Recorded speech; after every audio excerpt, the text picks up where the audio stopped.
Welcome to CJ TV. ఈరోజు స్టూడియోలో ఉన్నారు చందు జనార్దన్ గారు. కాపు జేఏసీ అధ్యక్షులుగా ఉన్నటువంటి చందు జనార్దన్ గారు అసలు కాపుల సమస్యలు ఏంటి, దానికోసం ఇలా సుదీర్ఘమైనటువంటి పోరాటం చేయడానికి దానికి కారణం ఏంటనే విషయాన్ని వారితో మాట్లాడి తెలుసుకుందాం. నమస్తే అండి చందు గారు. నమస్తే. ఈ మధ్య ఏంటండి కాపులు కాపులు కాపులు ఎక్కడ చూసినా ఈ యొక్క కాపుల సమస్యల మీద బాగా వినిపిస్తూ ఉంది. అసలు మీరు ఈ కాపు జేఏసీని ఎందుకు ఏర్పాటు చేశారు, ప్రధానంగా మీకున్న సమస్యలు ఏంటి? అందరికీ నమస్కారం. రాష్ట్ర కాపు జేఏసీ అనేది కాపు సమస్యల మీద పోరాడాలి. ఇంతకుముందు మొదటి నుంచి కూడా గత 25 సంవత్సరాలు 28 సంవత్సరాల నుంచి జర్నలిస్టు సంఘంలో జర్నలిస్టు సమస్యల మీద పోరాడుతూ ముందుకెళ్తున్న పరిస్థితి ఉంది. ఉమ్మడి రాష్ట్రంలో AP electronic media journalist association వ్యవస్థాపకుడిగా ఉన్నాను. దాదాపు 15 సంవత్సరాల అధ్యక్షుడిగా ఉన్నాను. ఏపీయూడబ్ల్యూఏ ఒక ప్రతిష్టాత్మకమైన సంఘానికి రాష్ట్ర ప్రధాన కార్యదర్శిగా ఒక 8 సంవత్సరాలు చేసి రీసెంట్గా రిలీవ్ కావటం జరిగింది ప్రధాన బాధ్యతల్లో నుంచి. అంటే సంఘంలో ఉంటాం, సంఘ కార్యక్రమాల్లో ఒక కార్యకర్తగా ఒక నాయకుడిగా ఏపీడబ్ల్యూఏ కార్యక్రమాల్లో పాల్గొంటాం. కానీ ముఖ్యంగా నేను ఇప్పుడు రాష్ట్ర కాపు జేఏసీ అధ్యక్షుడిగా ఉమ్మడి రాష్ట్రంలో అంటే పక్క తెలంగాణ కానీ ఆంధ్రప్రదేశ్లో కానీ ఇంకా ఇతర రాష్ట్రాల్లో కానీ కాపులు ప్రధాన సమస్య, వారికి ఏదైనా సమస్య ఉంటే దాని మీద పోరాడే ప్రక్రియగా ముందుకెళ్తున్న పరిస్థితి ఉంది. మొత్తంగా భారతదేశంలో ఏ రాష్ట్రంలోనైనా కాపు బలిజ వర్గాలు, కాపు తెలగ బలిజ ఒంటరి, తూర్పు కాపు మున్నూరు కాపు వర్గాలుగా ఉన్న కాపులు భారతదేశంలో 5 కోట్ల మంది ఉన్నారు. ఏపీ తెలంగాణతో పాటుగా మనకి చుట్టుపక్కల తమిళనాడు, కర్ణాటక, ఒరిస్సా, మహారాష్ట్ర, అదేవిధంగా ఢిల్లీ లాంటి రాష్ట్రాల్లో ప్రధానంగా ఉన్నారు. అదేవిధంగా మనకి ఇతర దేశాల్లో కూడా ఎక్కువగా ఉన్న పరిస్థితి ఉంది. అమెరికా లాంటి దేశాల్లో, అనేక ఇతర దేశాల్లో కూడా ఇక్కడి నుంచి అక్కడికి వెళ్ళి ఉద్యోగంగానో వ్యాపారంగానో పనిచేస్తూ ముందుకెళ్తున్న కాపు బలిజ వర్గాల కుటుంబాలు ఈరోజు ప్రపంచంలో అన్ని చోట్ల గ్లోబల్లో విస్తరించి ఉన్న కులం కాపు వర్గాలు ఉన్నాయి. దీంట్లో కాపు వర్గాలకి సమస్యలు ఎక్కువగా ఉన్నాయి. అంటే జనాభా దామాషా ప్రకారం ఎక్కువగా ఉన్న పరిస్థితి. 5 కోట్ల మంది ప్రజలు ఉన్నారు. అదేవిధంగా సమస్యలు ఎక్కువగా ఉన్నాయి. అదేవిధంగా బీపీఎల్ లోబడి ఉన్న కుటుంబాలు, కింద స్థాయి కుటుంబాలు డైలీ జీవనోపాధి కూలి చేసుకునే పరిస్థితి చాలా చోట్ల, రాయలసీమ ప్రాంతాల్లో, కొన్ని చోట్ల ఇతర ప్రాంతాల్లో, అనేక ప్రాంతాల్లో ఈ రోజుకి కూడా పని చేసుకుంటూ ముందుకెళ్ళాలి పరిస్థితుల్లోనే కొన్ని లక్షల కుటుంబాలు ఈరోజు కూడా. మీరు చెప్పారు చందు గారు, మీరు చెప్పారు ఎక్కువ పర్సంటేజ్ కాపులు ఉన్నారు. ముఖ్యంగా ఆంధ్రప్రదేశ్ తీసుకుంటే ఆంధ్రప్రదేశ్లో అబౌవ్ 20% అనేది కాపులు ఉన్నారు. అంత పర్సంటేజ్ ఆఫ్ కాపులు ఉన్నటువంటి రాష్ట్రంలో గతంలో ఉన్నటువంటి ప్రభుత్వం వైసీపీ వచ్చేసి, వైసీపీ కంటే ముందున్న చంద్రబాబు నాయుడు సీఎంగా ఉన్నప్పుడు ఖచ్చితంగా బీసీలో చేరుస్తాం కాపులను అని చెప్పి హామీ ఇచ్చారు. దాని తర్వాత వచ్చిన వైసీపీ చేర్చమని చెప్పారు. సో వైసీపీ గవర్నమెంట్ పోయింది, మళ్ళీ ఇప్పుడు టీడీపీ గవర్నమెంట్ వచ్చింది. ఇప్పుడు గవర్నమెంట్ వచ్చి 1 ఇయర్ దాటిపోయినా కూడా మీ కాపులకి ఈ ప్రభుత్వం ఏం చేసింది, మీరు ఏ విధంగా ప్రభుత్వాన్ని నిలదీయాలనుకుంటున్నారు? అంటే నిలదీయటం అనేది ఇక్కడ కాదు. ఎందుకంటే అంటే రాజకీయ పార్టీలతో మా సంబంధం లేదు. ప్రధానంగా నాకు వ్యక్తిగతంగా ఏ రాజకీయ పార్టీతో అనుకూలంగానే వ్యతిరేకంగానే కాదు. అంటే ఒక జర్నలిస్ట్గా ఒక 30 సంవత్సరాలు పనిచేసి ఈరోజు కాపు సమస్యల మీద పోరాడి ముందుకు పోయే ప్రక్రియలో చాలామందికి ఒక డౌట్ ఉంటే ఉండొచ్చు. ఎందుకంటే ఏదన్నా ఒక సామాజిక వర్గ నాయకుడిగా పనిచేస్తే రాజకీయాల్లో పోతారు, లేదంటే ఒక సంఘం నాయకుడిగానో ఒక కుల నాయకుడిగానో పనిచేస్తే ఏమంటే రాజకీయాల్లో పనిచేసే నేపథ్యం, లేదా రాజకీయాల్లో ఉండి కుల సంఘం నాయకులుగా చెల్లని అనే పరిస్థితి ఈరోజు కొనసాగుతూ ఉంది. అదేంటంటే ఈరోజు ఈ సంఘాలు కానీ నాయకత్వం కానీ ఏంటంటే అంబేద్కర్ గారి ఫార్ములా కూడా ఒకటి మనకి ఎక్కువగా చెప్తా ఉన్న నాయకత్వం కూడా చెప్తారు. ఎందుకంటే రాజ్యాధికారంలో ఉంటే ఎక్కువ మందికి సహాయం చేయొచ్చు. అంటే ఆలోచన ఆశయం చాలా గొప్పది. అంటే దాంట్లో చాలా లక్ష్యం ఉంది. నిజంగానే ఒక ప్రజాప్రతినిధిగా రాజకీయాల్లో ఉండి పనిచేసే సిస్టంతో పనిచేస్తున్న సంఘాలు ఉన్నాయి. బీసీ సంఘం ఉంది, ఆర్ కృష్ణయ్య గారు ఉన్నారు. ఆర్ కృష్ణయ్య గారు హైదరాబాదు వేదికగా ప్రారంభించి ఈరోజు జాతీయ స్థాయిలో అంతర్జాతీయ స్థాయిలో బీసీ అగ్రనాయకుడిగా మారిన పరిస్థితి ఉంది. అదేవిధంగా గతంలో మాల మహానాడు చూసుకుంటే పివి రావు గారు కానీ, జూపిడి ప్రభాకర్ గారు కానీ, కారం శివాజీ గారు కానీ, ఇట్లా మాల మహానాడు ఆ వర్గానికి సంబంధించిన నాయకత్వం ఎంతోమంది మాల మహానాడు ద్వారా తర్వాత రాజకీయాల్లో ప్రవేశించి వివిధ పదవుల్లో ముందుకెళ్ళి ఆయా వర్గాలకి సహాయం చేస్తూ ముందుకెళ్ళే నేపథ్యం అనేది మనం చూస్తూ ఉన్నాం. దాంట్లో తప్పనిసరిగా సహాయం చేయొచ్చు. కానీ ఇప్పుడు ఎంఆర్పిఎస్ ఉద్యమాన్ని కనుక మీరు పరిశీలించినట్టయితే ఈరోజు భారతదేశంలో ఎంఆర్పిఎస్ ఉద్యమాన్ని ప్రారంభించిన కృష్ణమాదిక్ గారు 30 సంవత్సరాల్లోనే ఎంఆర్పిఎస్ యొక్క లక్ష్యాన్ని సాధించారు. సాధించి అమలు చేస్తున్న పరిస్థితి, రిజర్వేషన్ అమలు చేస్తున్న పరిస్థితి ఈరోజు భారతదేశంలో కృష్ణమాదిక్ గారికి అది తక్కింది. అది ఆ ఉద్యమాలు ఆ విధంగా చేసిన పరిస్థితి ఉంది. కానీ ఆయన ఏ విధంగా పోరాటం చేశారు అంటే ఏ పార్టీ అయితే ఆ ఉద్యమానికి మద్దతు ఇస్తుందో, ఏ పార్టీ అయితే వర్గీకరణకు మద్దతు ఇస్తుందో పూర్తి స్థాయిలో ఆయా సందర్భాల్లో వారి మద్దతు తీసుకుని ఆయా ఎన్నికల్లో వారికి ఓట్లేయమని చెప్పాడు.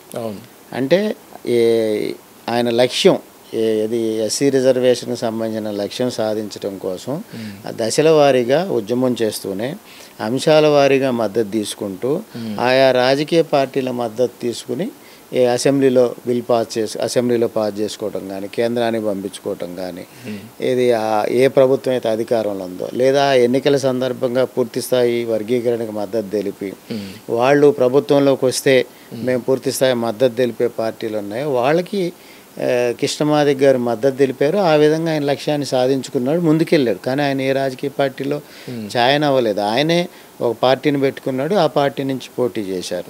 ఈ విధంగా ముందుకు పోయింది. అదేవిధంగా 2000 ప్రాంతంలో ఈబీసీ రిజర్వేషన్కి ఈబీసీకి సంబంధించిన అంశంలో కూడా ఉద్యమం స్టార్ట్ అయింది. ఈబీసీ ఎకనామికల్ బ్యాక్వర్డ్ క్యాస్ట్కి సంబంధించిన అంశంలో అంటే ఉన్నత వర్గాల్లో ఆర్థికంగా వెనకబడిన వాళ్ళకి ఆర్థిక సహాయం చేయాలి రాష్ట్ర కేంద్ర ప్రభుత్వాలు అనే అంశంతో వల్లభరెడ్డి రవీందర్ రెడ్డి ఉద్యమం స్టార్ట్ చేశాడు. ఆ రోజు మాలాంటి వాళ్ళంతా ఎనగొండి కంపల్సరీ ఈ లక్ష్యాన్ని సాధించాలంటే ఉద్యమం చేయాలని చెప్పి తోడ్పాటునిచ్చి ముందుకు తీసుకెళ్ళాం.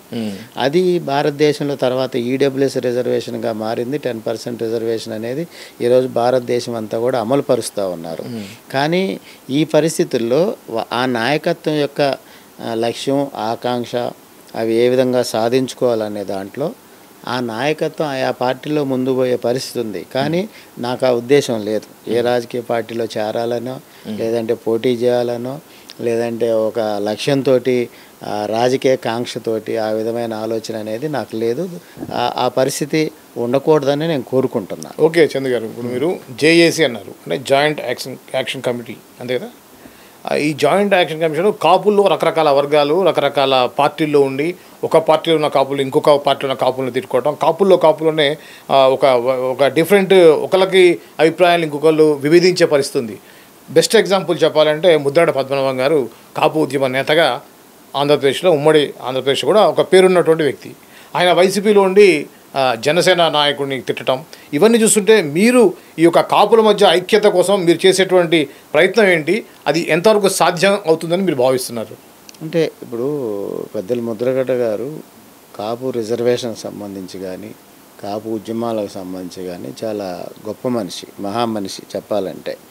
ఎందుకంటే స్వర్గీయ విజయభాస్కర్ రెడ్డి గారి టైంలో ఉద్యమం చేశారు, ఆ తర్వాత కంటిన్యూ చేశారు. మనం నెంబర్ 1 ఉన్న సందర్భంలో 2014లో ఆయన ఉద్యమం చేయాలా, రాజకీయాలా లేకపోతే ఇంకోట అంటే అంతర్గత అంశాల మీద మనం దాదాపుగా ఒక 8-9 సార్లు చర్చించిన తర్వాత మనమే తీసుకొచ్చి నెంబర్ 1లో ఆ రోజు ఉద్యమం అవసరం కాబట్టి ఉద్యమం నెంబర్ 1లో లైవ్లో మన లైవ్లోనే ప్రకటింపజేసాం. దాని వెనక చాలా కృషి చేసాం. తర్వాత అప్పుడు జేఏసీ ఉండాలనే ఆలోచన కూడా మనమే చేసాం. దాన్ని పెద్ద మనసుతో ఒప్పుకుని జేఏసీగా ముందుకు పోయాం. ఆ రోజు 13 మంది ఫస్ట్ జేఏసీ రాష్ట్ర నాయకత్వం ఉంటే దాంట్లో నేను కూడా ఒకటిగా ఉండి గుంటూరు జిల్లా జేఏసీ చూసాం. 17 నియోజకవర్గాల్లో 35 సమావేశాలు పెట్టి 6,000 మంది యాక్టివిస్టులు గుంటూరు జిల్లాలో పనిచేసే నాయకత్వాన్ని మంది స్పైరల్ బైండింగ్ చేసి ఆ రోజు పెద్దలు పద్మనాభం గారికి ఇచ్చాం. అట్లా చేసి ఉద్యమం జిల్లా మొత్తం అన్ని నియోజకవర్గాల్లో సమావేశాలు జరిపి చేసిన జేఏసీ నాయకత్వం ఒక గుంటూరు జిల్లా ఒక్కటే అని చెప్పాలి, అది నేనే అని చెప్పాలి. అయితే విభేదించడం అని కాదు, పెద్దలు ముద్రగడ పద్మనాభం గారు ఆయన రాజకీయాల్లో కూడా ఉన్నారు.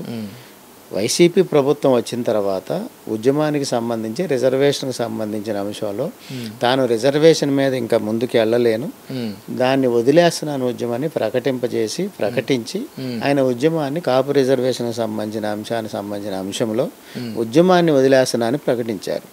కాబట్టి ఆయన ఆ రోజు నుంచి కాపు రిజర్వేషన్కి సంబంధించిన అంశంలో వదిలేశారు. తర్వాత వారు వైసీపీలో చేరారు.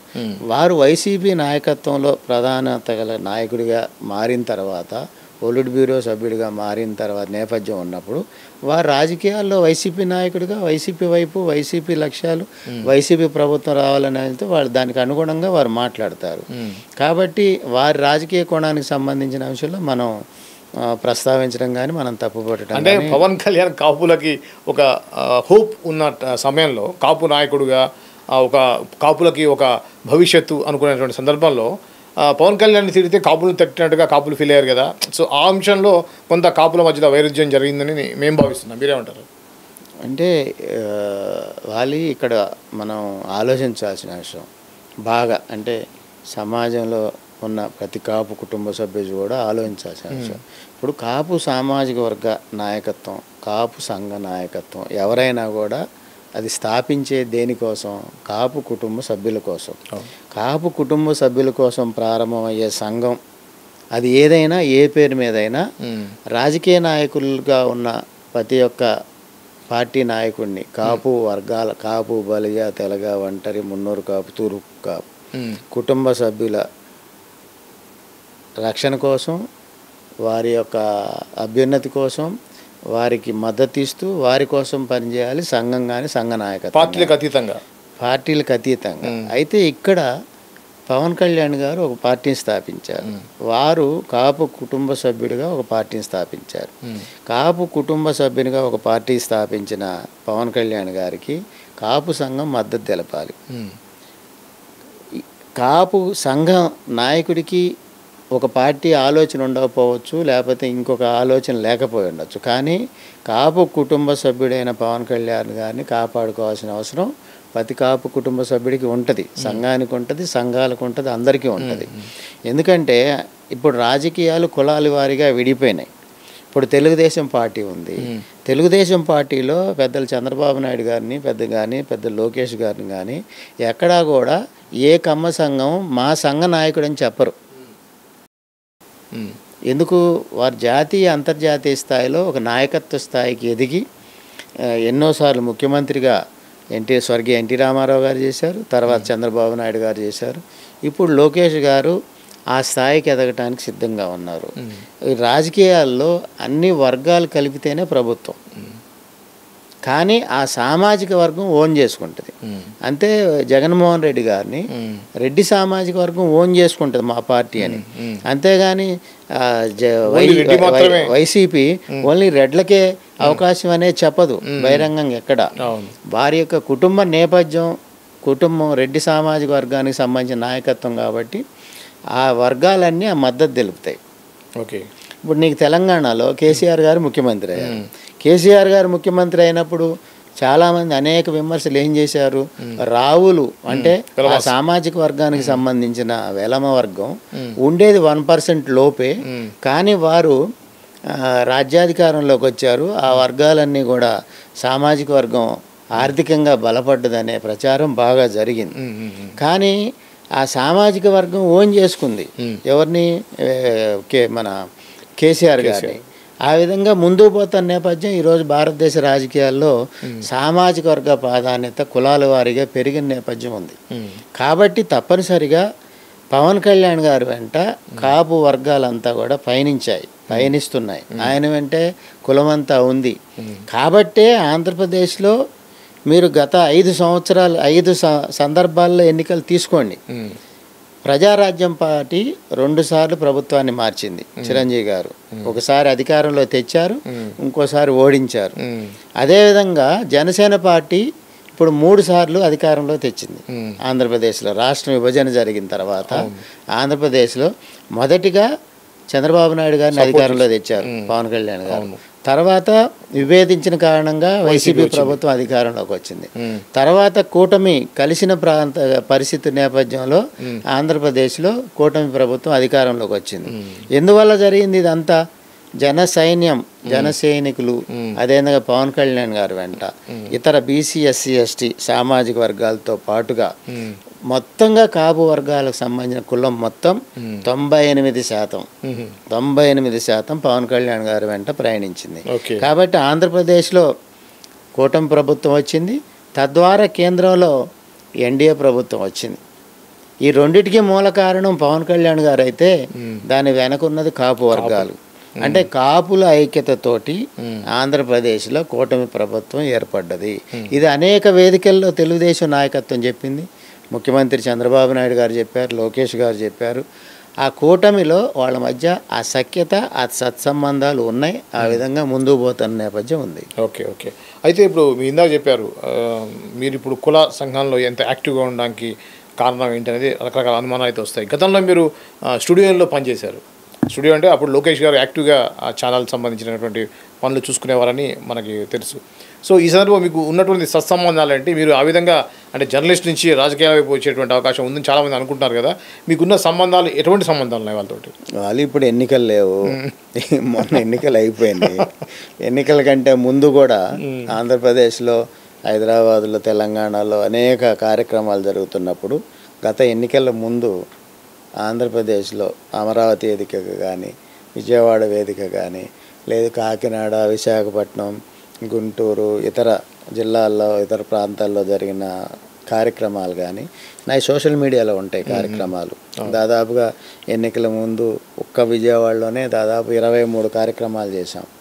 ఎన్నికలు ఒక నెల రోజులు అనగా కూడా ఎస్ఎస్ కన్వెన్షన్లో 7,500 మంది ముఖ్యమైన నాయకత్వం, అన్ని పార్టీలకు సంబంధించిన నాయకత్వం 7,500 మందితోటి ఒక ప్రధానమైన చర్చ రోజంతా కూడా జరిపాం. ఎన్నికల సందర్భంగా రాజకీయాల్లో కాపులకి అవకాశం ఇవ్వాలి, అదేవిధంగా ఆ రోజు పవన్ కళ్యాణ్ గారి పాత్ర ఏంటి, పవన్ కళ్యాణ్ గారు వెంట కులం ఏ విధంగా ప్రయాణించాలి, రాజకీయ పార్టీల్లో వివిధ నియోజకవర్గాల్లో, వివిధ జిల్లాల్లో కాపు వర్గాలు, రాయలసీమలో బలిజలకి పూర్తి స్థాయి అన్యాయం జరుగుతుంది రాజకీయాల్లో, అక్కడ అవకాశాలు ఇవ్వాలి. రాయలసీమ ప్రాంతంలో ముఖ్యంగా మన కుటుంబ సభ్యులు బలిజలకు అవకాశం ఇవ్వాలి. అదేవిధంగా నీకు శ్రీకాకుళం, విజయనగరం లాంటి ప్రాంతాల్లో ఉన్న మన కుటుంబ సభ్యులు తూర్పు కాపులకి అన్యాయం జరుగుతుంది, అవకాశం ఇవ్వాలి. ఈ విధమైన విధానాలతో అనేక డిమాండ్లతోటి ఆ రోజు నీకు ఎస్ఎస్ కన్వెన్షన్లో పెద్ద ముఖ్యమైన ప్రతినిధుల సమావేశం జరిపాం. అటువంటి సమావేశాలు దాదాపుగా విజయవాడ వేదికగా అటువంటి పెద్ద స్థాయి సమావేశాలు ఒక 7 జరిపాం. ఇటువంటి కార్యక్రమాలు ఎన్నికల ముందు కూడా జరిపాం. అప్పుడు కూడా ఇటువంటి చర్చ జరిగింది.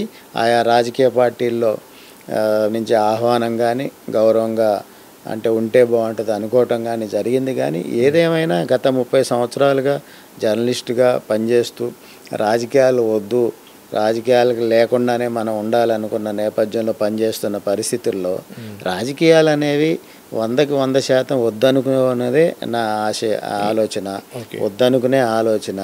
ఎట్టి పరిస్థితుల్లో కూడా రాజకీయాల్లోకి వెళ్ళకూడదనే ప్రయత్నమే చేస్తూ ఉన్నా. 100% రాజకీయాల్లోకి వెళ్ళను. మీరన్నట్టుగా స్టూడియోలో పనిచేశాను నేను. పెద్దలు అదే నాన్నే శ్రీనివాస్ గారి యాజమాన్యంలో పనిచేశాను నేను. అదేవిధంగా లోకేష్ గారు మిత్ర బృందం, అభీష్ట గారు, రాజేష్ గారు చూసే ప్రక్రియ సందర్భంలో కూడా యాజమాన్యం ఉన్నప్పుడు కూడా నేను స్టూడియోలో కూడా పనిచేయటం జరిగింది. అంటే ఒక ఎంప్లాయీగా పనిచేసే పరిస్థితి, వాళ్ళు పెద్ద నాయకులు. కాకపోతే ఎవరి దగ్గరైనా మనం యాజమాన్యం ఏదైతే నిర్దేశించి ఆదేశిస్తుందో దానికి అనుగుణంగా పనిచేస్తాం. జర్నలిస్ట్గా ఉన్నాం కాబట్టి ఆయా బాధ్యతలు నిర్వహించాం. దానికిను అంటే ఇప్పుడు నేనేమి ఇది కాదు, నాకు వాళ్ళంటే గౌరవం తప్పనిసరిగా. అన్ని రాజకీయ పార్టీల పెద్దల్ని గౌరవిస్తాం. అందరూ కూడా ఓ జర్నలిస్ట్ సంఘ నాయకుడిగా, జర్నలిస్ట్గా ప్రధానమైన భూమిక పోషించాం కాబట్టి హైదరాబాద్ వేదికగా ఎలక్ట్రానిక్ మీడియాలో దాదాపు 25 సంవత్సరాలు పనిచేశాం కాబట్టి వివిధ ఛానల్లో editor, input editor, bureau chief ఇట్లాంటివన్నీ కూడా పనిచేశాం కాబట్టి సత్సంబంధాలే ఉంటాయి. నేనేమి వేరే వేరే కోరికలేం కోరను కూడా. కులానికి సంబంధించిన అంశంలో ఏదైతే లక్ష్యాలు రాజకీయ పార్టీలు ప్రభుత్వాలు చేయగలిగే అంశాలు ఉంటాయో వాటి మీదే పోరాడతాం, దాని మీదే ముందుకెళ్తాం. అది ఇప్పుడు ముఖ్యంగా మీరు ఒక 12 అంశాలతోటి ఒక డిమాండ్ని ఒకటి మీరు అందరికీ కూడా మెమోరాండం ఇవ్వడం జరిగింది. ఇటీవల కాలంలో అన్ని పార్టీలకి కూడా మీరు ఒక మెమోరాండం ఇచ్చారు. ఈ సమస్యలు తీరే దిశగా మీరు ఏ పార్టీలు మీతో ముందుకు వస్తున్నాయి. ఇప్పుడు ముందు మీరు ఇచ్చిన దాంట్లో మొదటి పాయింట్ కాపు, తెలగ, బలిజ, ఒంటరి కులాలను ప్రత్యేక బీసీ రిజర్వేషన్ కల్పించాలి అనేది మొదటి పాయింట్ పెట్టారు. సో 2 రాష్ట్రంలో కాపు, తెలగ, బలిజ, ఒంటరి, తూర్పు కాపు, మున్నూరు కాపులపై జరిగే దాడులు అరికట్టే విధంగా చర్యలు తీసుకోవాలి. అంటే ప్రత్యేకించి మీరు అనేది కాపుల మీదనే దాడులు జరుగుతున్నాయి అంటారా? ఈ యొక్క ప్రభుత్వంలో దాడులు అరికట్టాలి అని అంటే కాపుల మీద దాడి జరుగుతుందని చెప్పి మీరు పాయింట్అవుట్ చేస్తున్నారా? అంటే జరుగుతున్నాయి కదా. ఇప్పుడు నీకు అది రాజకీయ కోణంలాగా కనిపిస్తుంది కాపుల మీద. అంటే ఇప్పుడు నీకు రాష్ట్రంలో 20% ఉన్న కాపు వర్గం, అంటే దాదాపుగా 1 కోటి పైన కాపు ప్రజలు ఆంధ్రప్రదేశ్లో ఉన్న నేపథ్యం ఉంది. అనేక ప్రాంతాల్లో దాడులు జరుగుతున్నాయి. దాడులు జరిగే వాటిని అరికట్టమనేది సహజంగానే కుల సంఘం, కాపు బలిజ వర్గాల కోసం పనిచేసే సంఘం అనేక ప్రాంతాల్లో జరిగే దాడులు పెట్టి దీనికి ఏమి కాపు వర్గాలకి ఎస్సీ యాక్ట్ లాగానో ఇంకోలాగానో కాపాడుకునే చట్టం అనేది లేదు. ఏదైతే రాజ్యాంగం కల్పించే హక్కు దానికి సంబంధించి మనం పోలీస్ స్టేషన్లు ఆశ్రయించడం, తద్వారా న్యాయం చేయటం అనేది ఒకటి. దాడులు అనేవి రకరకాల కోణంలో ఉన్నాయి. అంటే భౌతిక దాడులు, అదేవిధంగా ఆర్థిక మూలాల మీద దెబ్బ కొట్టేటువంటి దాడులు. అంటే ప్రముఖ వ్యాపారస్తుడు ఉంటాడు, ఆ ప్రముఖ వ్యాపారస్తుడి మీద కనబడని దాడి టార్గెట్ ఉంటుంది. అది విభిన్నమైన కోణంలో ఉంటుంది. అక్కడ రాజకీయ కోణంలో ఉంటుంది, ఆర్థికంగా అతన్ని అనగొట్టే పరిస్థితి ఉంటుంది. ఇది ఆ వ్యాపారస్తుడు మాత్రమే, నలిగిపోయే వ్యాపారస్తుడు మాత్రమే చెప్పగలిగే పరిస్థితి ఉంటుంది. ఈ పరిస్థితుల నుంచి మా కులానికి సహాయం చేయండి అనేది ప్రభుత్వానికి అప్పీల్ చేస్తున్నాం.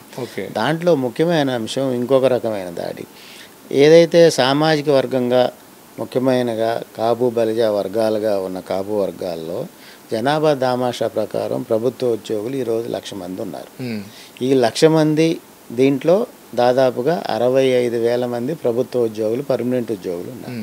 మిగతా వాళ్ళు కాంట్రాక్ట్ బేస్ కానీ, అవుట్సోర్సింగ్ కానీ, లేదా ప్రభుత్వ విభాగాలకు అనుబంధంగా పనిచేసే ఉద్యోగస్తులు కానీ ప్రభుత్వ సెక్టార్లో ఉన్న పరిస్థితి మనం చూస్తూ ఉన్నాం ఆంధ్రప్రదేశ్లో. మీరు గమనించండి, ఈరోజు సమాజంలో ప్రధాన భూమిక పోషించే శాఖ ఎగ్జాంపుల్గా పోలీస్ శాఖ తీసుకుంటే విజయవాడ కానీ, గుంటూరు కానీ, లేదా రాజమండ్రి కానీ, లేదా విశాఖపట్నం కానీ, లేదా శ్రీకాకుళం కానీ, ఇట్లా ప్రధానమైన జిల్లా హెడ్ క్వార్టర్లు తీసుకోండి. ఎక్కడైనా ఏదన్నా ఒక చోట పోలీస్ స్టేషన్లో ఒక సిఐ ఉన్నాడా, లేదా ఒక డిఎస్పీ ఉన్నాడా పోస్టింగు, లేదా ఆ పైన ఒక ఏఎస్పీ ఉన్నారా, లేదా ఎస్పీ ఉన్నారా అనేది చూడండి. మొత్తంగా కాపు వర్గాల్లో నీకు చెప్పుకోదగ్గ ఒక పోలీస్ అధికారి ఎగ్జాంపుల్ తీసుకుంటే మనం సుబ్బారాయుడు గారు ఉంటారు. సుబ్బారాయుడు గారు తిరుపతిలో పోస్టింగ్ చేశారు. తిరుపతిలో పోస్టింగ్ చేస్తే అక్కడ వేరే ఇన్సిడెంట్ జరిగితే అతను ఎమ్మటే తీసి బదిలీ చేశారు తిరుపతిలో. అక్కడ జనాభా బయటకు వచ్చే క్రమం, అనుకోని సంఘటన, అక్కడ విషాదం చోటు చేసుకుంది. కానీ ఎస్పీని బాధ్యుని చేసి అక్కడ సస్పెండ్ ఆయన అతన్ని అక్కడి నుంచి మార్చారు. నీకు ఇతర జిల్లాల్లో కొన్ని చోట్ల సడన్గా ఒక సిఐ పోస్టింగ్, ఒక ఏసీపీ పోస్టింగ్ జరిగితే 24 గంటల్లో అక్కడి నుంచి ఏదైతే కాపు వర్గాలకు సంబంధించిన కుటుంబ సభ్యుల్ని అయిన ఆ సిఐని, ఆ ఏసీపీని 24 గంటల్లో అక్కడి నుంచి మార్చారు. విశాఖపట్నం వేదికగా ఒక శాసనసభ్యుడి స్థాయి నాయకుడు ఒక సిఐ పోస్టింగ్ అడిగితే ఇవ్వలేదు. ఇవ్వకపోగా ఏది కాపు వర్గానికి సంబంధించిన సిఐని ఇవ్వకపోగా ఇతర వర్గానికి సంబంధించి బలమైన వర్గానికి అక్కడ పోస్టింగ్ ఇచ్చారు. అంటే ఒక ఎమ్మెల్యే అడిగిన నేపథ్యం సిఐ పోస్టింగ్ జరగలేదు. అంటే మరి దీన్ని ఏమంటాం మనం? దీన్ని ఏమంటాం అంటే అక్కడ శాసనసభ్యుడు తన వర్గానికి సంబంధించిన ఒక పోస్టింగ్ అడిగారు, జరగలేదు. అంటే పోలీస్ శాఖలో ఎక్కడా కూడా ఫోకల్ స్థానం అనేది మొత్తంగా ఆంధ్రప్రదేశ్లో కాపులకి, కాపు వర్గాలు, రాయలసీమలో బలిజలకు కానీ, ఇటు తూర్పు కాపులకు కానీ, ఇటు కాపులకు కానీ ఎక్కడా కూడా పోస్టింగ్ అనేది లేదు. మరి దాన్ని కూడా నేను దాడిగానే భావిస్తాను. నేను అది ఉద్యోగస్తుల మీద దాడిగా భావిస్తా. ఓకే. దాన్ని నేను ప్రభుత్వానికి రిక్వెస్ట్ చేస్తున్నా. ఏమనంటే మా దామాషా ప్రకారం మా కుటుంబ సభ్యులైన కాపు బలిజ తూర్పు కాపు వర్గాలకు సంబంధించిన ఏదైతే కుటుంబ సభ్యులు ఉద్యోగస్తులు ఉన్నారో దామాషా ప్రకారం ఫోకల్ స్థానాలు ఇవ్వండి. ఇవ్వాలి కదా మరి. మరి ఆ డిమాండ్ని అడుగుతున్నాం. Okay okay. దాన్నే ఉద్యోగస్తుల మీద దాడిగా నేను భావిస్తున్నాను. ఓకే. ఇంకోటి కృష్ణా జిల్లా అలానే కృష్ణా నదిపై నూతనంగా నిర్మించే ఐకాన్ బ్రిడ్జికి స్వర్గీయ వంగవటి మోహనంగా గారి పేరు నామకరణం చేయాలి. అంటే కృష్ణా జిల్లాకి చేయాలి అంటే ఇప్పుడు ఆల్రెడీ ఎన్టీఆర్ జిల్లాగా పిలుస్తున్నారు కదా, ఎన్టీఆర్ జిల్లా. ఇప్పుడు ఉమ్మడి కృష్ణా జిల్లాని 2 జిల్లాలుగా మార్చారు. ఒకటి ఎన్టీఆర్ జిల్లా, ఇంకోటి కృష్ణా జిల్లా. ఇంకోటి ముఖ్యమైన అంశం ఏంటంటే కాపు వర్గాల్లో ప్రధానంగా కన్నిగంటి హనుమంతరావు గారు కానీ, స్వర్గీయ కన్నిగంటి హనుమంతరావు గారు, అదేవిధంగా ఇంతకంటే ముందు విజయనగర సామ్రాజ్య అధినేత శ్రీకృష్ణదేవరాయలు గారు లాంటి, అదేవిధంగా గతంలో ఉమ్మడి రాష్ట్రంలో పి శివశంకర్ గారు, స్వర్గీయ పి శివశంకర్ గారు లాంటి నాయకత్వం, ఇట్లా మహోన్నతమైన నాయకత్వం ఎంతోమంది కాపుల్లో ఉన్నారు. దాంట్లో కన్నెగంటి హనుమంతు గారికి ఉన్న యొక్క ప్రాధాన్యత భారతదేశంలో స్వాతంత్ర సంగ్రామంలో అసలు చెప్పుకోలేంది. ఆ రోజుల్లో హీరో శ్రీహరి గారు దాని మీద సినిమా తీసి ఆయన పాత్ర పెట్టారు. దాని మీద అల్లూరి సీతారామరాజు గారికి ఏ విధమైన ప్రాధాన్యత ఉందో స్వాతంత్ర సంగ్రామంలో అంత ప్రాధాన్యత కన్నెగంటి హనుమంతరావు గారికి ఉంది. అదేవిధంగా ఈరోజు మనకి అంబేద్కరిజం అనేది భారతదేశం కాకుండా ప్రపంచ స్థాయిలో అంబేద్కరిజం అనేది అసలు వేళ్ళూడికిపోతున్న పరిస్థితి కనపడుతుంది. అది భారతదేశం యొక్క గొప్పతనంగా భావించాలి. అదే పరిస్థితుల్లో కాపు వర్గాల్లో, అదేవిధంగా వెనకబడిన వర్గాల్లో స్వర్గీయ వంగవీటి మోహన్ రంగా గారి యొక్క నామం అనేది ఈరోజు మారుమోగుతున్న పరిస్థితి ఉంటుంది. నీకు ఆంధ్రప్రదేశ్లో కానీ, కొన్ని చోట్ల తెలంగాణ ప్రాంతాల్లో కానీ, కొన్ని ఇతర రాష్ట్రాల్లో కూడా అసలు స్వర్గీయ వంగవీటి మోహన్ రంగా గారి స్టాట్యూ లేని గ్రామాలు కనపడవు మీకు ఆంధ్రప్రదేశ్లో. కొన్ని గ్రామాల్లో అయితే బజార్కి ఒక స్టాట్యూ కూడా ఉండే పరిస్థితి ఉంది వంగవీటి మోహన్ రంగా గారు. అటువంటి వంగవీటి మోహన్ రంగా గారు కృష్ణా జిల్లా విజయవాడ సంబంధించిన వాసి. మరి వంగవీటి మోహన్ రంగా గారి పేరు జిల్లాకి పెట్టాలనే డిమాండ్ మొదటి నుంచి ఉంది. దాన్ని పెద్దలు ముఖ్యమంత్రి చంద్రబాబు నాయుడు గారి దృష్టికి తీసుకెళ్లాలనే ఉద్దేశంతో నేను ప్రధానంగా ఆ డిమాండ్ పెట్టడం జరిగింది. ఇప్పుడు నిన్న స్వర్గీయ మండలి కృష్ణారావు గారి యొక్క 100వ జయంతి ఉత్సవం జరిగింది విజయవాడలో.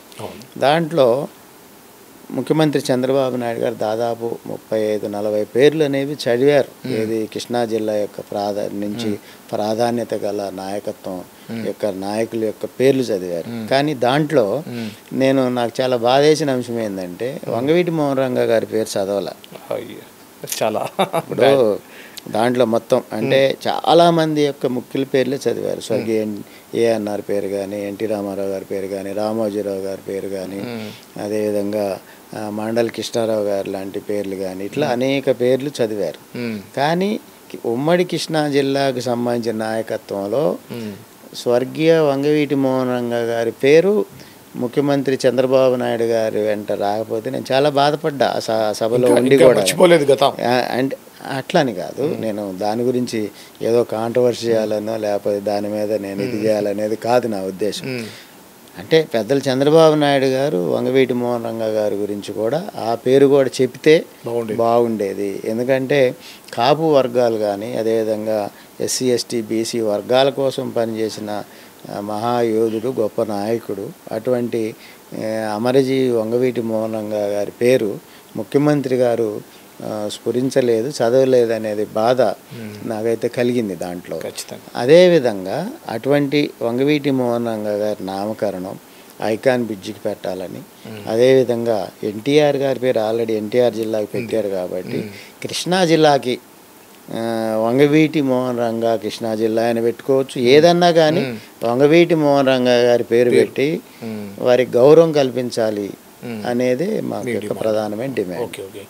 ఇక కాపు కార్పొరేషన్ ప్రతి సంవత్సరం 300 కోట్ల రూపాయల నిధులు మంజూరు చేసి కాపుల అభివృద్ధికి కృషి చేయాలని చెప్పేసి 3,000 కోట్లు గతంలో కూడా సంవత్సరానికి 1000 కోట్లు అని చెప్పేసి ప్రకటించారు. 2,000 కోట్లు చెప్పారు.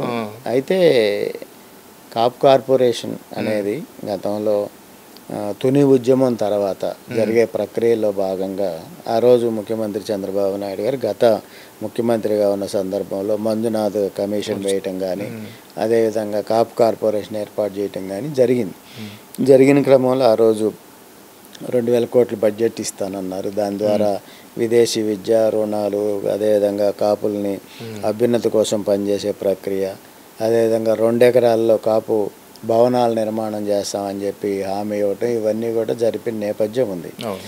అయితే అవి కొంతమేరకి విదేశీ విద్యకు సంబంధించి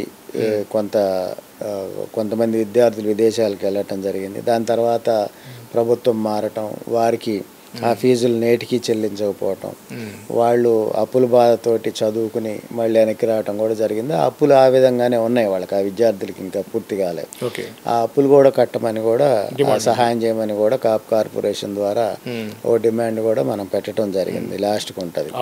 కాబట్టి ఏంటంటే ముఖ్యమంత్రి చంద్రబాబు నాయుడు గారిని కానీ, అదేవిధంగా సోదరులు పవన్ కళ్యాణ్ గారిని కానీ, బీజేపీ నాయకత్వాన్ని కానీ, మాధవ్ గారిని కానీ కోరేది దీంట్లో ప్రధానంగా కాపుల అభ్యున్నతి కోసం పనిచేయండి. మీరు ఏదైతే హామీలు ఇచ్చారో ఆ హామీలు నెరవేర్చండి. హామీల్ని మీరు అమలు చేసి కులానికి ఉపయోగపడండి అన్నదే మా యొక్క లక్ష్యం. ఇంకోటి, తెలంగాణ నుంచి ఏపీలో కలిసిన 7 ముంపు మండలాల్లో వాళ్ళు రెంటికి చెడ్డ రేవడి పరిస్థితి అయిపోయింది వాళ్ళది. ఇటు తెలంగాణలో ఉంటే మున్నూరు కాపుల్లాగా కొంత బీసీలో ఉండి కొంత మేలు జరిగే అవకాశం ఉంటుంది. అటు కాపుల్లో అటైపు వెళ్ళేసి కాపు కాకుండా మున్నూరు కాపు కాకుండా వాళ్ళ పరిస్థితి అట్లా ఉంది. వాటి గురించి మీ డిమాండ్ ఎప్పటి నుంచో ఇది వింటా ఉన్నాను. ఇదేంటి 7 ముంపు మండలాలు రాష్ట్ర విభజన సందర్భంలో పోలవరానికి సంబంధించి ముంపు మండలాలుగా ఆంధ్రప్రదేశ్లో కలవటం జరిగింది. అయితే వీళ్ళు 7 మండలాల్లో ఉన్న కాపు కుటుంబ సభ్యులంతా కూడా దాదాపుగా ఒక 18,000 కుటుంబాలు ఉంటాయి. వాళ్ళంతా కూడా వీళ్ళందరినీ కూడా BC at the rate Telangana అనే రిజర్వేషన్ మాకు ఇస్తున్నారు, అది సర్టిఫికెట్. కాకపోతే వీళ్ళకి కావాల్సిన సహాయ సహకారాలు అందట్లేదు అని ఒకసారి ఆహ్వానించడం జరిగింది వాళ్ళు. అప్పుడు నేను వేలేరుపాడు అటంతా కూడా తిరిగాను. నేను విఆర్పురం వెళ్ళాను ప్రత్యక్షంగా. వెళ్ళి వాళ్ళందరితో సమావేశమై వాళ్ళందరితో కలవటం, మాట్లాడటం. వాళ్ళు ఆ సమావేశం పాపికొండల్లో ఒక బోట్లు ఏర్పాటు చేశారు. మొత్తంగా వాళ్ళు దాదాపు 150 మంది ఆ 7 మండలాల ముఖ్యమైన నాయకత్వం అంతా కూడా హాజరవటం, వాళ్ళ సమస్యలు చెప్పటం. ఏదో కార్పొరేషన్ ద్వారా వాళ్ళకి నిధులు, ఎందుకంటే వాళ్ళకి ఆర్థిక సహకారం అందించడం కోసం కానీ, పిల్లలు చదువుకోవడానికి కావాల్సిన విద్యా ఇతర అవసరాలకు సంబంధించి, ఎందుకంటే సర్టిఫికేట్ బీసీ, ఈబీసీలో ఈడబ్ల్యూఎస్ కోటాలు వెళ్ళాలన్నా ఓసీ సర్టిఫికేట్ ఉండాలి. అవును. నీకు బీసీ సర్టిఫికేట్ ఉన్న నేపథ్యంలో వాళ్ళకి కార్పొరేషన్, బీసీ కార్పొరేషన్ నుంచి కానీ లేదా ఏదో కార్పొరేషన్ నుంచి కానీ వెసులుబాటు, సపోర్టింగ్ అనేది కావాలి. దాని మీద ప్రయత్నం చేస్తున్నాం. తొందరలోనే అదంతా కూడా ప్రక్రియ పూర్తి చేసుకునే పరిస్థితి అయితే ఉంటుంది.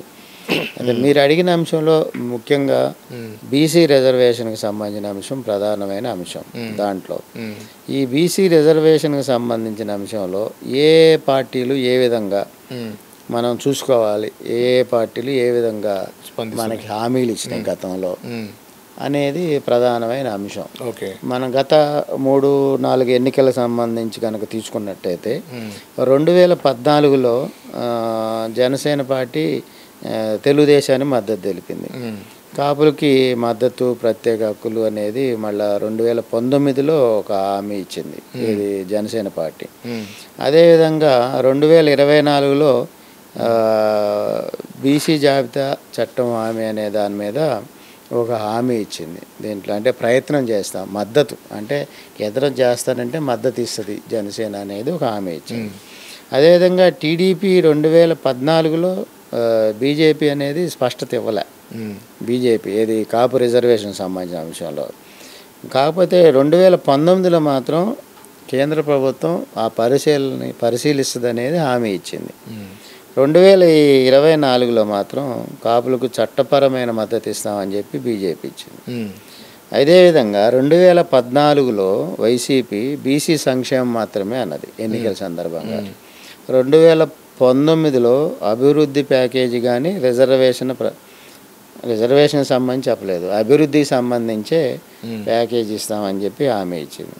2024లో కూడా కాపు బలిజ వర్గాలకు సంబంధించి అభివృద్ధి హామీలు ఇచ్చింది, కానీ రిజర్వేషన్ సంబంధించి స్పష్టత ఇవ్వలేదు ఏది బీజేపీ పార్టీ. ఈ విధంగా వైసీపీ, జనసేన, బీజేపీ తీసుకుంటే టీడీపీ ఏ విధంగా ఇచ్చిందనేది మనం ప్రధానంగా చూడాలి. టీడీపీ 2009లో ఎన్నికలప్పుడు కాపు రిజర్వేషన్ సంబంధించి ఏమీ లేదు, పరోక్ష హామీ ఇచ్చింది, బీసీల అభివృద్ధి అన్నది. అమలు పెద్దగా జరగలేదు దాంట్లో. 2014లో కాపు రిజర్వేషన్కి సంబంధించి రిజర్వేషన్ ఇస్తానంది, కార్పొరేషన్ ఇస్తానంది. అమలేమో కార్పొరేషన్ ఏర్పాటు చేసింది, కమిషన్ ఏర్పాటు చేసింది. 2019లో రిజర్వేషన్ బిల్ అని హామీ ఇచ్చింది. చట్టబద్ధత అనేది జరగలేదు. అదేవిధంగా 2024 తీసుకుంటే కేంద్రంలో బీసీ జాబితా శాశ్వత చట్టం అని హామీ ఇచ్చింది, ఎన్నికల హామీ అనేది ఈ విధంగా టోటల్గా కాదు చందు. ఇప్పుడు మీరు ఈ కాపులకి రిజర్వేషన్ కావాలా, కాపుల్ని బీసీలో చేర్చాలా? మీ ప్రధాన డిమాండ్ ఏంటి అంటే మీరు ఏం చెప్పారు? ఏది కరెక్ట్? కాపులకి బీసీ రిజర్వేషన్ అనేది ముఖ్యం. ఎందుకు రిజర్వేషన్ ముఖ్యము అనేది మనం చూసుకుంటే, బీసీ రిజర్వేషన్ ద్వారా మనకి ఎన్నికల ప్రక్రియలో కూడా రిజర్వేషన్ అనేది వస్తుంది. ఇప్పుడు ఈడబ్ల్యూఎస్లో 5% అనేది ఇవ్వటం జరిగింది. దాని తర్వాత అది కూడా ఆగిపోయింది, కోర్టుకి వెళ్ళిన నేపథ్యం. తర్వాత గత తెలుగుదేశం ప్రభుత్వం చంద్రబాబు నాయుడు గారు హామీ ఇచ్చారు. దాని తర్వాత వైసీపీ ప్రభుత్వం వచ్చింది, తెలుగుదేశంలో అమలు జరగలేదు, వైసీపీ ప్రభుత్వం వచ్చింది. వైసీపీ ఈడబ్ల్యూఎస్ అందరికీ వర్తిస్తుందని చెప్పి ఇది చేసింది సపరేట్గా. దాన్ని తర్వాత కోర్టుకి వెళ్ళిన నేపథ్యం, రామజోగి గారు కోర్టుకి వెళ్ళారు, అది కోర్టులో ఉంది. ఇప్పుడు కూడా కోర్టులోనే నడుస్తుంది ఈడబ్ల్యూఎస్ రిజర్వేషన్ సంబంధించిన అంశంలో. ఏది ఈడబ్ల్యూఎస్లో 5% కాపులకి అనే దాంట్లో. అయితే కాపు రిజర్వేషన్లు అనేవి మొదటి నుంచి కూడా స్వాతంత్రం పూర్వం కింద నుంచి కూడా ఉన్నాయి. కాపు రిజర్వేషన్లు అనేవి స్వాతంత్రం పూర్వం నుంచి, అంటే అసలు బ్రిటిష్ ప్రభుత్వం కూడా కాపు వర్గాలు, వెనకబడిన వర్గాలు సమాజంలో అనేది గుర్తించిన నేపథ్యంలో అప్పుడు ఆ రిజర్వేషన్ అనేవి 1909 నుంచి 1956 వరకు కొనసాగింది. దాని తర్వాత కాసు బ్రహ్మానంద రెడ్డి గారు వచ్చిన సందర్భంలో దాన్ని మళ్ళా ఇది చేశారు. తర్వాత దామోదరం సంజయ్ గారు దాన్ని అమలు చేశారు. దాన్ని కంటిన్యూషన్లో కోట్ల విజయభాస్కర్ రెడ్డి గారు, ఏదైతే బ్రహ్మానంద రెడ్డి గారు దాన్ని రద్దు చేసిన నేపథ్యం ఉందో, దాన్ని కోట్ల విజయభాస్కర్ రెడ్డి గారి టైంలో నీకు ఉద్యమం జరిగింది, దాని మీద ఒక ప్రయత్నం జరిగింది. చూసుకుంటే ఏంటంటే, ఇప్పుడు 1909 నుంచి 56 వరకు రిజర్వేషన్ ఉంటే దాన్ని దామోదరం సంజయ్ గారు ఏం చేశారంటే GOMS నెంబరు 3250/61 ద్వారా మళ్ళీ కల్పించాడు దాన్ని. దీంట్లో 1994లో జారీ చేసిన జీవో 30/94, అదేవిధంగా పాస్ చేసి బిల్ నెంబరు 33/2017, మళ్ళీ దీని మీద మళ్ళీ ఒక యాక్టు 14/2019, ఈ విధంగా అనేది మారుతూ వచ్చిన నేపథ్యం ఉంది. అయితే ఆంధ్రప్రదేశ్లో తూర్పు కాపులు, మన కాపు కుటుంబ సభ్యులకి బీసీ రిజర్వేషన్ ఉంది. తెలంగాణలో ఏదైతే కంటిన్యూ అయిపోయిన రిజర్వేషన్ అనేది శివశంకర్ గారి ప్రయత్నం ద్వారా తెలంగాణలో 300 కాపులకి బీసీ రిజర్వేషన్ ఉంది. ఇప్పుడు లేనిది రాయలసీమ, అదేవిధంగా ఆంధ్రప్రదేశ్ కోస్తా ప్రాంతాలు, అది ఉత్తర తెలంగాణ తప్పించి మిగతా అన్ని చోట కావాలి. అక్కడ ఉత్తర ఆంధ్ర తప్ప నీకు రాయలసీమ 6 జిల్లాలు, అదేవిధంగా ఉమ్మడి కృష్ణా, గుంటూరు, కాకినాడ, అదేవిధంగా వెస్ట్ గోదావరి జిల్లాలు. ఈ జిల్లాల్లో నీకు రిజర్వేషన్ అనేది లేదు. అంటే ఎందుకు లేదు ఇక్కడ?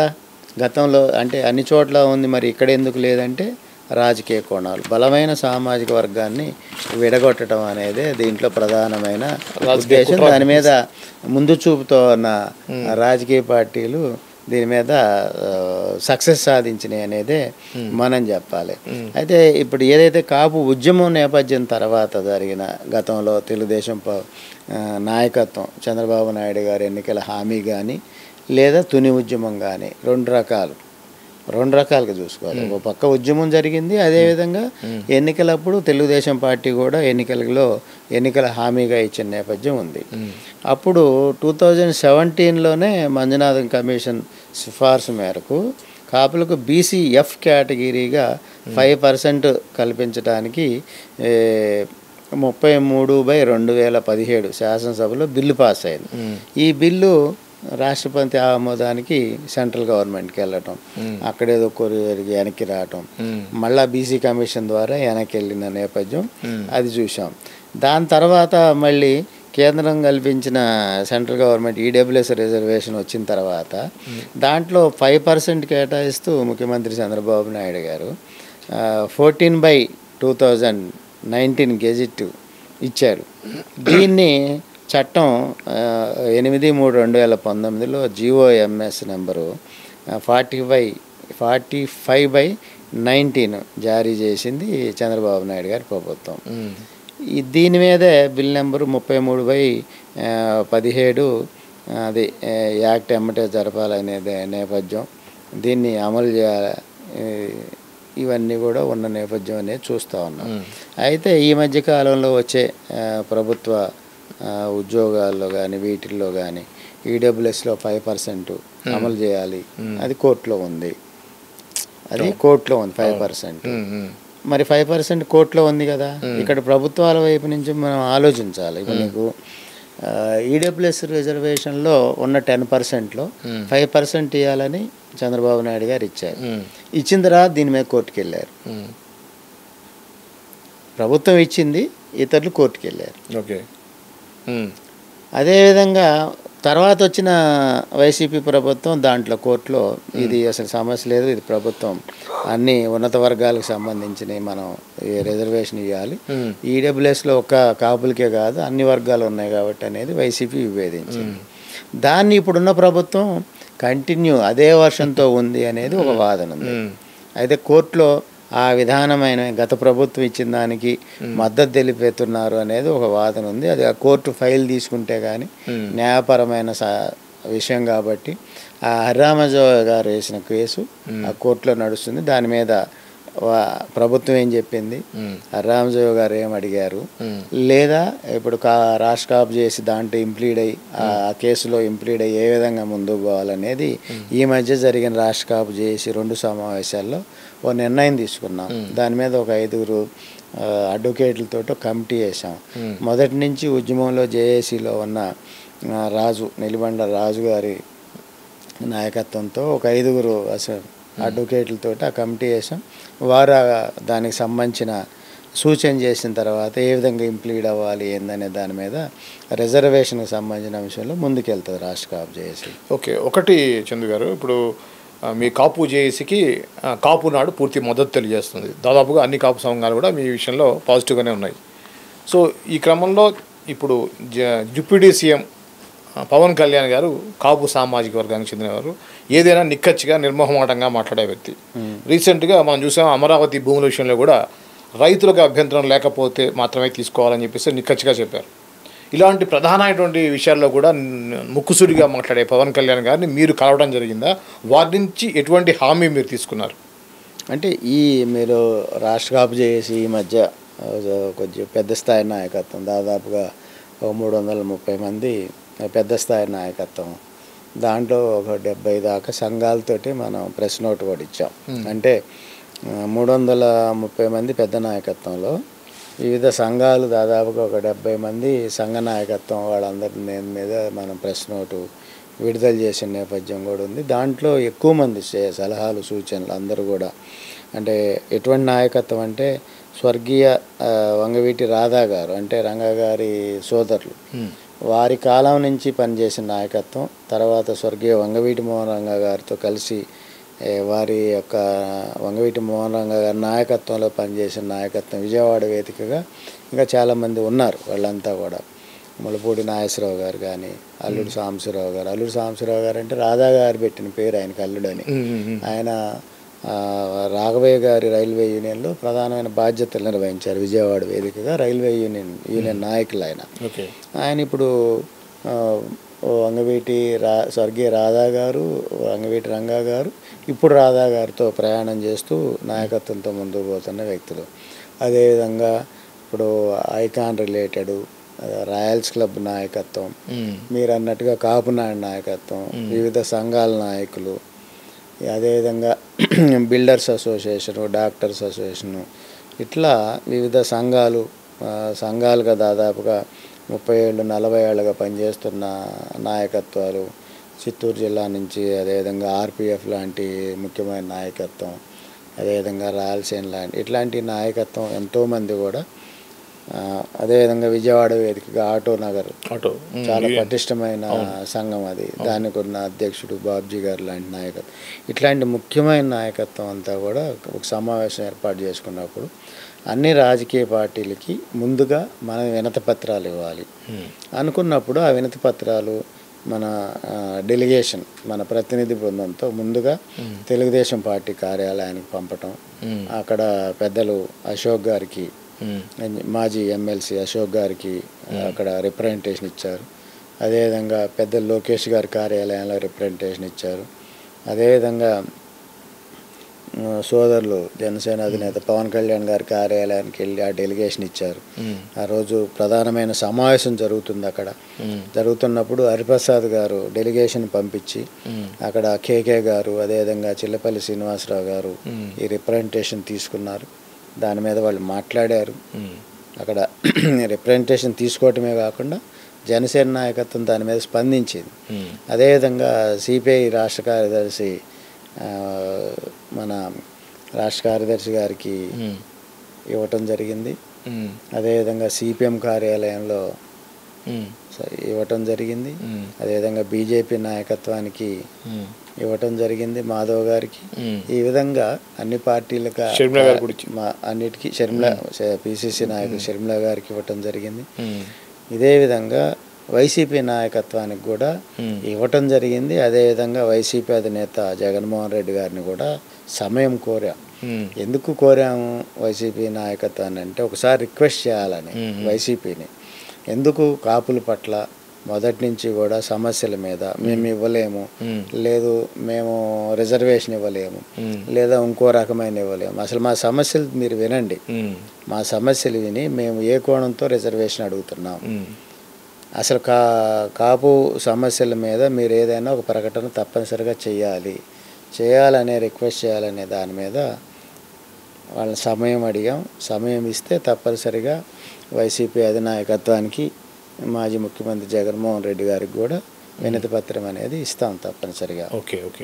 అయితే సిపిఐ కార్యదర్శి రామకృష్ణ గారు సమావేశంలో ఉండి కూడా సమావేశం మధ్యలోనే వెంటనే కాపు డెలిగేషన్ వచ్చిందని ఆ రిప్రజెంటేషన్ తీసుకుని మధ్యలో ఆపి తీసుకున్నారు వారు. అంటే నేను ప్రధానంగా అడిగిన ప్రశ్న ఏంటంటే చందు, జనసేన నాయకులు పవన్ కళ్యాణ్ గారు కాపు సామాజిక వర్గం అయి ఉన్నారు కాబట్టి ఆయన ఇప్పుడు సనాతన తీసుకున్నప్పుడు ఎంత స్ట్రాంగ్గా తీసుకున్నారు, ఏదైనా ఒకటి ఎత్తుకున్నారంటే దాన్ని చాలా స్ట్రాంగ్గా తీసుకుంటారు కదా. గతంలో కూడా అన్నారు కాపులకు ఖచ్చితంగా నేను అటు నిలబడతాను, కాపులు నాకు నిలబడ్డారు అన్నట్టుగా మాట్లాడి ఉన్నారు కదా. సో అలాంటి టైంలో ఆయన కరెక్ట్గా దాన్ని సీరియస్గా తీసుకుంటే ఈ సమస్యలు తీరే అవకాశాలు చాలా తొందరగా అవుతుందని చెప్పేసి నా ఉద్దేశం. మీరు ఆ విధమైన ప్రయత్నం ఏమైనా గట్టిగా చేశారా అనేది. అయితే ఇక్కడ ఒక అంశం ఉంది. జనసేన అధినేత కాపు కుటుంబ సభ్యుడు, తప్పనిసరిగా కాపుల యొక్క పార్టీ జనసేన, అదే అందరూ కూడా ఎక్కువ మంది ఒప్పుకుంటారు. ఎందుకంటే సంఘ నాయకత్వమైనా కుల నాయకత్వమైనా కులం కోసం కుటుంబ సభ్యుల కోసం పనిచేస్తారు. కాబట్టి సంఘానికి ఒక రాజకీయ పార్టీ ఆలోచన ఉండకపోయినా, సంఘ నాయకుడికి రాజకీయ కోణం లేకపోయినా, కుటుంబ సభ్యుడైన పవన్ కళ్యాణ్ గారికి మద్దతు ఇవ్వటం కోసం కానీ, కుటుంబ సభ్యుడైన పవన్ కళ్యాణ్ గారిని కాపాడుకోవటం కోసం కానీ ఆ సంఘం తప్పనిసరిగా పనిచేస్తుంది, పని చేయాలి కూడా. ఆ విధమైన వైఖరితోటి ముందుకెళ్తారు ఎవరైనా. ఎందుకంటే కుటుంబ సభ్యుడు, కుల సంఘం, కులం పనిచేసేది కులం వాళ్ళ కోసం. అదేవిధంగా జనసేన పార్టీ కాపుల కోసం పెట్టలా. జనసేన పార్టీ సమాజంలో ఉన్న అన్ని వర్గాల కోసం పనిచేస్తూ లెఫ్ట్ భావాలు కలిగిన పవన్ కళ్యాణ్ గారు ముఖ్యంగా అణగారిన వర్గాలని వారి అభ్యున్నతి కోసం, సమస్యలను ప్రశ్నించడం కోసం తాను ముందుకు పోతున్నానని ఎన్నోసార్లు చెప్పడం జరిగింది. ఆయన ఈరోజు కాదు, ప్రజారాజ్యంలో కూడా యువరాజ్యం అధినేతగా చాలా కార్యక్రమాలు చేశారు ఆ రోజు కూడా. కాబట్టి తప్పనిసరిగా పవన్ కళ్యాణ్ గారు అన్ని సామాజిక వర్గ అంశాలని స్పృశిస్తారు. వాళ్ళని అవి వాటికి పరిష్కారం కోసం ముందుకు పోయే అవకాశం ఎక్కువగా ఉంటుంది. అదేవిధంగా ఆయన ఎన్నికల ముందు అనేక సమావేశాల్లో చెప్పారు, కాపులు పెద్దన్న పాత్ర పోషించాలి. కాపులు పెద్దన్న పాత్ర పోషించి సమాజంలో ఉన్న ఇతర వర్గాలతో సన్నిహిత సంబంధాలతో ఎస్సీ ఎస్టీ బీసీ మైనారిటీ వర్గాలను కలుపుకొని వాళ్ళకు పెద్దన్న పాత్ర పోషిస్తూ ఏదైతే సమాజంలో అందరికీ సేవ చేయాలంటే, ముందుకు పోవాలంటే అధికారం కావాలి, రాజ్యాధికారం కావాలి అనేది అందరూ భావన, తద్వారా సమస్యల పరిష్కారం కోసం ముందుకెళ్తారు, వెళ్ళాలి అనే ఆలోచన ఉన్నాయో ఈరోజు సమాజంలో, అటువంటి రాజ్యాధికారం తెచ్చుకోవటం కోసం, రాజ్యాధికారం సాధించడం కోసం అన్ని వర్గాలతో కలిసి పనిచేసి పెద్దన్న పాత్ర పోషించాలని చెప్పి ఆ రోజు పెద్దలు పవన్ కళ్యాణ్ గారు అనేక వేదికల్లో చెప్పారు. అవే ఇప్పుడు సంఘాలు చేస్తున్నాయి, అదే సంఘాలు చేశాయి, అవే కులం చేసింది. కానీ ఇప్పుడు సమస్యలు మిగిలినాయి కులానికి. ఏదైతే పెద్దలు పవన్ కళ్యాణ్ గారు పెద్దన్న పాత్ర పోషించి ముందుకెళ్ళాలి అని అన్నారో, కులం పెద్దన్న పాత్ర పోషించింది, రాజ్యాధికారం కోసం ప్రయత్నించింది, పనిచేసింది. ఒక ఎగ్జాంపుల్ చెప్తాను. ఈ మధ్య కాలంలో శాసనమండలి ఎన్నికల్లో ఎమ్మెల్సీగా ఆలపాటి రాజేంద్ర పోటీ చేశారు. ఆలపాటి రాజేంద్ర ప్రసాద్ గారు పోటీ చేస్తే కాపు సంఘాలుగా ఉన్న నాయకత్వం, కాపు సంఘ నాయకత్వాలు ఆలపాటి రాజేంద్ర ప్రసాద్ గారు తెలుగుదేశం అభ్యర్థిని గెలిపించటం కోసం ఒక కాపు కుటుంబ సభ్యుడిని గెలిపించే విధంగా ఆ సంఘాలన్నీ పనిచేసినాయి. నేను అనేక బ్రోచర్లో చూశాను, అనేక మంది నాయకులు నేను సోషల్ మీడియాలో చూశాను ఆలపాటి రాజా గారిని గెలిపియాలని. మరి పెద్దన్న పాత్ర పోషించినట్టేగా. అవును. కాబట్టి పవన్ కళ్యాణ్ గారి సూచనల మేరకు, వారి పిలుపు మేరకు కులం పెద్దన్న పాత్ర పోషించింది, కూటమికి రాజ్యాధికారం ఇచ్చింది, వారి ఆదేశాలను పాటించింది. కులానికి కావాల్సిన ఏవైతే సమస్యలు ఉన్నాయో వాటిలో ఆయన పెద్ద మనసుతోటి ఆ సమస్యలను తీర్చడం కోసం ఆయన బాధ్యత తీసుకోవాలని ఈ సందర్భంగా విజ్ఞప్తి చేస్తా ఉన్నాను. ఓకే, ఫైనల్గా ఇప్పుడున్నటువంటి గవర్నమెంట్కి కాపు జేఏసీ తరఫున మీరు ఇచ్చే మెయిన్ అప్పీల్ ఏంటి సీఎం గారికి? అంటే ఇప్పుడు కాపు ఉద్యమం లేదంటే కాపు సమస్యలను ప్రస్తావించడమే నేరంగా కొంతమంది భావిస్తూ ఉన్నారు. అయితే చాలామంది గమనించాల్సింది ఏంటంటే, కాపు కుటుంబ సభ్యులైనా వాళ్ళు ఏ పార్టీలో అయినా ఉండొచ్చు, వాళ్ళు తెలుగుదేశంలో ఉండొచ్చు, లేదా వైసీపీలో ఉండొచ్చు, జనసేనలో ఉండొచ్చు, లేదా ఇంకో పార్టీ కమ్యూనిస్ట్ పార్టీలో కూడా ఉండొచ్చు. ఎవరైనా కానీ కాపులే వాళ్ళు. కాబట్టి ఒక రిజర్వేషన్ వస్తేనో, లేదా ఇంకో సమస్య తీరితేనో, లేదా ఒక కళ్యాణ మండపం కడితేనో, ఒక కాపు భవనం కడితేనో, ఇంకోటి కట్టినా ఏది జరిగినా అది కులానికి ఉపయోగపడేదే. దీంట్లో ఎక్కడా కూడా రాజకీయ కోణం అనేది ఉండే పరిస్థితి లేదు. ఎక్కడ రాజకీయ కోణం ఉందనుకుని భావించిన ఆయా కుల సమావేశాల్లో, ఆయా జేఏ సమావేశాల్లో ఆ నాయకత్వం తప్పనిసరిగా పాల్గొనవచ్చు, తప్పనిసరిగా బాధ్యత తీసుకోవచ్చు, నాయకత్వంలో కూడా ముందు ఉండొచ్చు.